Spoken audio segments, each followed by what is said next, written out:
পোশাক রপ্তানি খাতে বাংলাদেশের সবচেয়ে বড় ক্রেতা যুক্তরাষ্ট্র।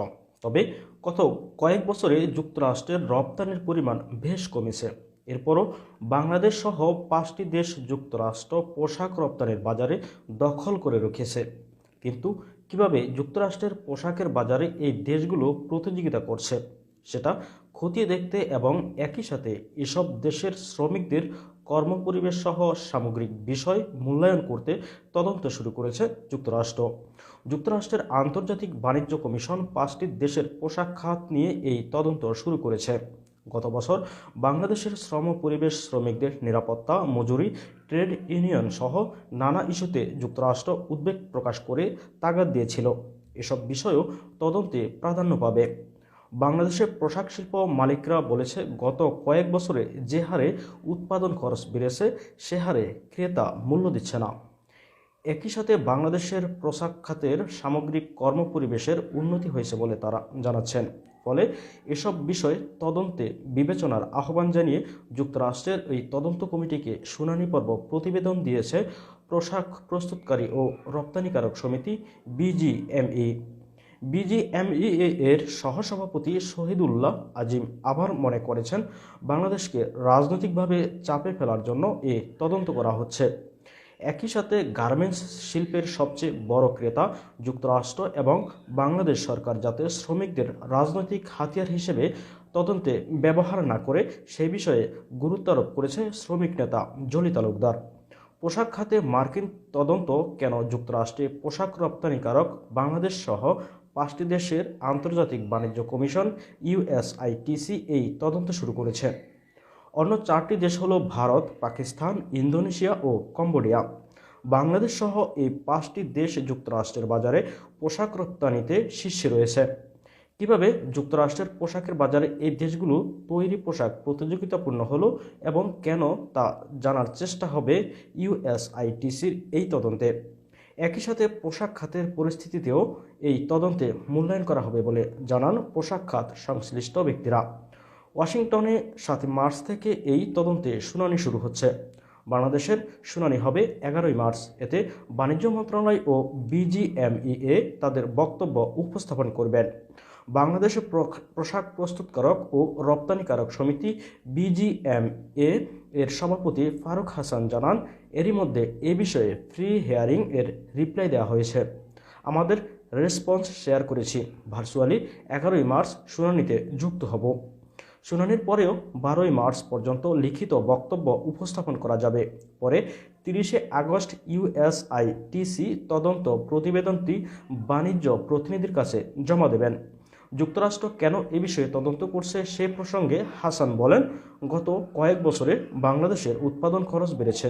সারা বিশ্ব থেকে যুক্তরাষ্ট্র যে আমদানি করত, এত বছর তাদের অ্যাভারেজ ইউনিট প্রাইস থেকে আমাদের কম থাকতো।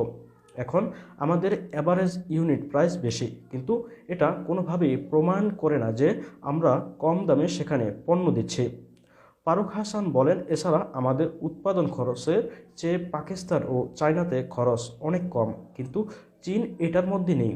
কিন্তু এর কি কারণ থাকতে পারে তা জানি না, তবে আমরা রেসপন্স করেছি। শ্রমিকদের কম মজুরি দেওয়া হলে তা প্রতিযোগিতা বিরোধী বলার সুযোগ থাকে, কিন্তু 1 ডিসেম্বর থেকে 56% বেশি শ্রমিকদের মজুরিও বেড়েছে উল্লেখ করে তিনি আরও বলেন, ফলে যুক্তরাষ্ট্রের এখন দায়িত্ব এটা নিশ্চিত করা যাতে আমরা ফেয়ার প্রাইস পাই, তাদের ক্রেতারা যাতে ন্যায্য মূল্য দেয়। আন্তর্জাতিক বাণিজ্য কমিশনে শুনানি পূর্ব যে প্রতিবেদন বিজিএমইএ দিয়েছে তাতে বলা হয়েছে, বাংলাদেশের উৎপাদন খরচ অতিমাত্রায় বেড়েছে। বিদ্যুতের দাম 25%, গ্যাসের দাম 286.5%, ডিজেলের দাম 68% বৃদ্ধি পেয়েছে, ফলে পরিবহনে এর প্রভাব পড়েছে। যুক্তরাষ্ট্রের এই তদন্ত কমিটি প্রতিযোগিতামূলক পরিস্থিতির পাশাপাশি সরবরাহকারী দেশগুলোর মধ্যে কাঠামোগত পার্থক্যগুলির সামগ্রিক মূল্যায়ন করবেও বলে আশা প্রকাশ করেছেন বিজিএমইএ।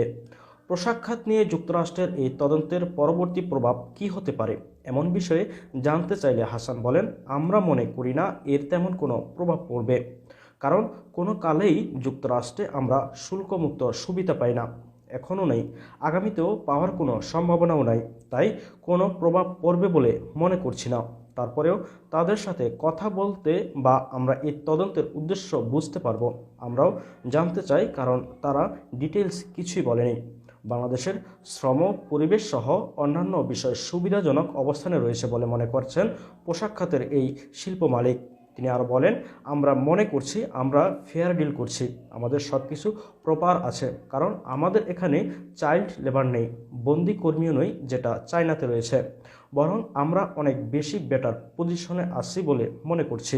তবে বাংলাদেশে ট্রেড ইউনিয়ন শ্রম আইনের বিষয়গুলো এই তদন্তে শুনানিতে আসবে কিনা তা জানতে চাইলে তিনি বলেন, যুক্তরাষ্ট্র এসব বিষয়ে পরিষ্কারভাবে কিছুই জানায়নি। সাংগঠনিক আরেকজন নেতা অবশ্যই এই তদন্তে বাংলাদেশ সরকারের রাজনৈতিকভাবে চাপে ফেলার কৌশল বলে মনে করছেন। সাংগঠনিক সহসভাপতি শহীদুল্লাহ আজিম বলেন, পলিটিক্যালভাবে প্রেশার দেওয়ার জন্য এই তদন্ত করা হচ্ছে। এটা মোস্টলি একটা পলিটিক্যাল ব্যাপার। যদি বেশি চাপিয়ে দেওয়া হয় তবে অন্যায় হবে, বেশি বাড়াবাড়ি হয়ে যাবে, কারণ এই খাতে আমরা অনেক কিছুই পরিবর্তন করেছি। এই তদন্তে মজুরি, ট্রেড ইউনিয়ন, শ্রম পরিবেশ, শ্রমিক কল্যাণ, নিরাপত্তা সহ বিভিন্ন বিষয়ে আলোচনা হতে পারে বলে তিনি জানিয়েছেন। যদিও এসব বিষয়ে বাংলাদেশের অনেক অগ্রগতি রয়েছে বলে মনে করছেন আজিম। গত 1 মার্চ যুক্তরাষ্ট্র প্রেসিডেন্টের 2024 সালের বাণিজ্য নীতি এজেন্ডা ও 2023 সালের বার্ষিক প্রতিবেদন প্রকাশ করা হয়েছে। ইউনাইটেড স্টেট ট্রেড রিপ্রেজেন্টেটিভের ইউএসটিআর ওয়েবসাইটে ওই প্রতিবেদন প্রকাশ করা হয়েছে। ওই প্রতিবেদনে বাংলাদেশ সম্পর্কে বলা হয়েছে, 2023 সালে শ্রমিকদের অধিকারের পক্ষে ইউএসটিআর বাংলাদেশের বাণিজ্য মন্ত্রণালয়কে তাগাদ দিয়েছে। এতে বলা হয়েছে, বাংলাদেশের জিএসপি সুবিধা 2013 সালে প্রত্যাহারের পর শ্রমিকদের সুরক্ষার মান ও অধিকার উদ্বেগের কারণ হয়ে দাঁড়ায়। গত বছরের সেপ্টেম্বরে দুই দেশের বাণিজ্য ও বিনিয়োগ সহযোগিতায় ফোরাম চুক্তি টিকফা পরিষদের বৈঠকেও বাংলাদেশের শ্রমিক অধিকার নিয়ে উদ্বেগ জানিয়েছেন যুক্তরাষ্ট্র। ইপিজেড ও বিশেষ অর্থনৈতিক অঞ্চলগুলোতে শ্রমিকদের ট্রেড ইউনিয়ন গঠনের সুযোগ দিতেও আহ্বান জানানো হয়েছে ওই প্রতিবেদনে।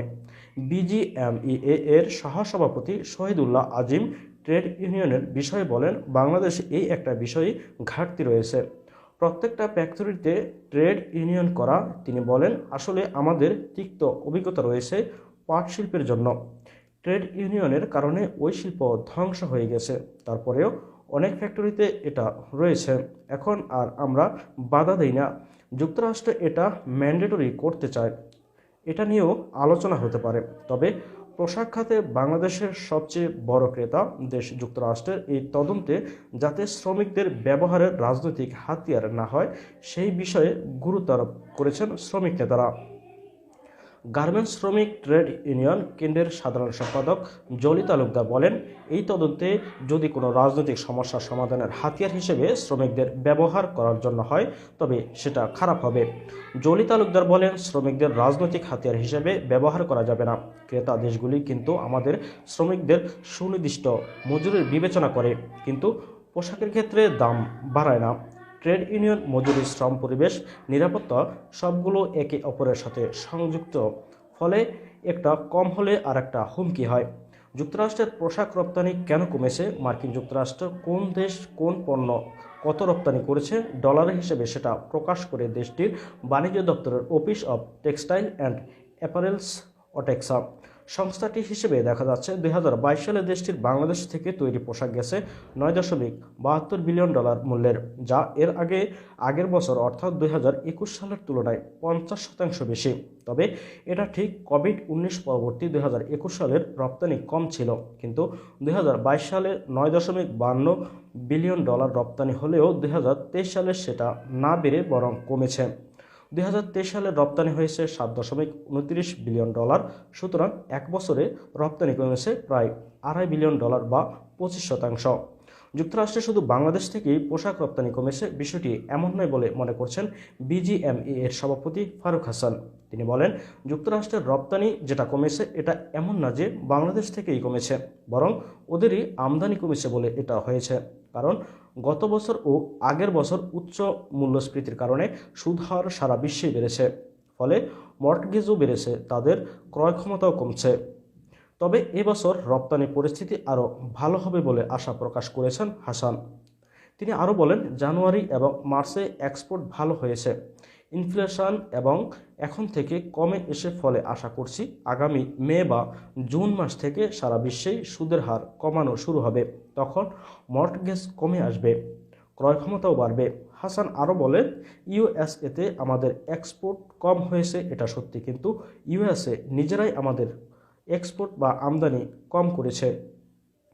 সারা বিশ্ব থেকেই তাদের এই অবস্থা। এটা শুধু বাংলাদেশের জন্যই নয়। তদন্তের বিষয়টি যে প্রেক্ষাপটে এলো, বাংলাদেশ তৈরি পোশাক খাতের শ্রমিকদের মজুরি পুনর্নির্ধারণের জন্য গত বছর তীব্র আন্দোলন করে 15 নভেম্বর পর্যন্ত আলটিমেটাম দিয়েছিল শ্রমিক সংগঠনগুলো।